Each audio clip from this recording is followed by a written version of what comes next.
பொதுவாகவே நம்ம உடம்புல கீரைகளை அடிக்கடி நம்ம சேர்த்துட்டு வந்தோன்னா நம்ம உடம்புக்கு வேண்டிய நல்ல நோய் எதிர்ப்பு சக்தி கிடைக்கும்.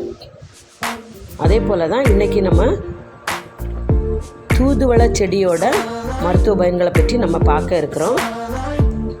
நிறைய பேருக்கு இந்த செடி தெரிஞ்சிருக்குமா என்னன்னு தெரியலை. அதுக்காக உங்களுக்காக தான் இந்த வீடியோ பாருங்கள். இதுதான் தூதுவளை செடி. இதனோட இலைகள், காம்பு, பூ எல்லாமே மருத்துவ பயன் இருக்குது.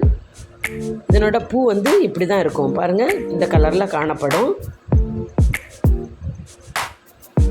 இதனோட லீஃப்லையும் காம்புலையும் முள் இருக்கும். அதனால் நம்ம இந்த செடியை கட் பண்ணும்போது சிசரை வச்சு தான் கட் பண்ணணும். பாருங்கள், இதில் இந்த லீஃபில் பாருங்கள் அந்த முள் இருக்குது பார்த்திங்களா. அதே போல் அதனோட காம்புலேயும் பாருங்கள் இப்படி முள்ளாக இருக்கும். அதனால் சிசரை வச்சு கட் பண்ணி தான் நம்ம பயன்படுத்தணும்.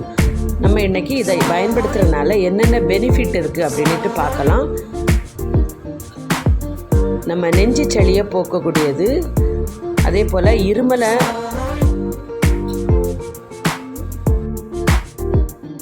போக்கக்கூடியது,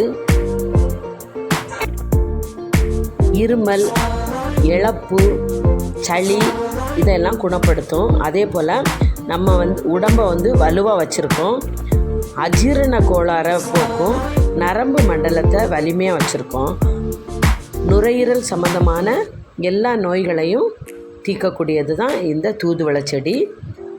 இதை நம்ம இன்றைக்கி எப்படி சமைச்சு சாப்பிடலாம் அப்படின்ட்டு நம்ம இந்த வீடியோவில் பார்க்கலாம். இப்போது யாருக்காவது சளி பிடிச்சிருந்து அப்படின்னு சொன்னால் இதனோட காம்பு, இலை, பூ எல்லாத்தையுமே சிசர் எடுத்து நல்லா கட் பண்ணி பொடி பொடியாக நறுக்கி 2 கிளாஸ் தண்ணியில் 1 கைப்பிடி அளவு போட்டு நல்லா கொதிக்க விடணும். அதில் ஒரு 10 நல்ல மிளகு, ஒரு 10 பல் வெள்ளைப்பூடு, 1/4 டேபிள் ஸ்பூன் ஜீரகம், 1/4 டேபிள் ஸ்பூன் சோம்பு இதையும் போட்டு நல்லா கொதிக்க விட்டு அந்த 2 கப் 1 கப் ஆன பிறகு சின்ன பிள்ளைகளாக இருந்தால் குட்டி பிள்ளைகளுக்கும் கொடுக்கலாம். 1 வயசுலேருந்தே எல்லாருக்கும் குடிக்கலாம்.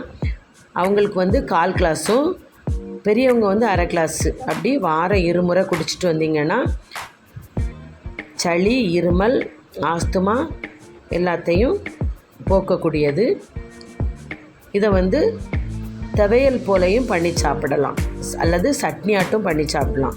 இப்போது சட்னிக்கு அப்படின்னு சொல்லும்போது வத்தல், ஜீரகம், லைட்டாக புளி சேர்க்கணுன்னா சேர்த்துடுங்க, இல்லைன்னா சேர்க்க வேண்டாம். இந்த கீரை, கொஞ்சமாக உப்பு எல்லாத்தையும் வச்சு நல்லா மை போல் அரைச்சி, ஒரு சின்ன துண்டு தேங்காய் வச்சு அரைச்சி சட்னி ஆட்டும், இல்லைன்னா துவையல் வெறும் சாதத்து கூடாலேயோ தோசை கூடாலேயும் ஊற்றி சாப்பிடலாம். இதை தோசையாட்டும் சமைச்சு சாப்பிடலாம். இதனோட இலைகள் இருக்குல்ல, அதெல்லாம் கட் பண்ணி பொடிசாக கட் பண்ணி நல்லா மிக்சியில் கிரைண்ட் பண்ணி நம்ம தோசை மாவு கூடால ஊற்றி நல்லா கலந்து தோசையாட்டும் சுட்டு சாப்பிடலாம். அதே போல் ரசம் வைக்கலாம். ரசம் வைக்கும்போது ஜீரகம், நல்ல மிளகு, மல்லி, இந்த கீரை இது இவ்வளத்தையும் மிக்சியில் கொரகொரப்பாக அரைச்சி கொஞ்சமாக புளி சேர்த்து தேவையான அளவு உப்பும் சேர்த்து நம்ம ரசம் எப்படி வைப்போமோ அதுபோல் வச்சு சாப்பிடலாம். இதை இப்படி பயன்படுத்திட்டு வர்றதுனால நம்ம உடம்புல உள்ள சளி தொல்லைகள் தீரும். பிறகு உடம்புக்கு வேண்டிய இம்யூனிட்டி பவர் கொடுக்கும், நரம்பு மண்டலத்தை பலப்படுத்தும், நுரையீரலை சரிப்படுத்தும். இப்படி எண்ணற்ற மருத்துவ பயன்கள் காணப்படுது. இதை நீங்கள் வாரம் 2 முறை பயன்படுத்திட்டு வந்தீங்கன்னா ரொம்ப நல்லது. சளியெல்லாம் தீர்ந்த பிறகு மாதத்தில் 2 நாள் பயன்படுத்துங்க. ரொம்பவே பெனிஃபிட் உள்ளது. தூதுவளை செடி கொடி போல் படர்ந்து காணப்படும். இதனோட பவுடரும் நாட்டு மருந்து கடையில் கிடைக்கும், அதையும் பயன்படுத்தலாம்.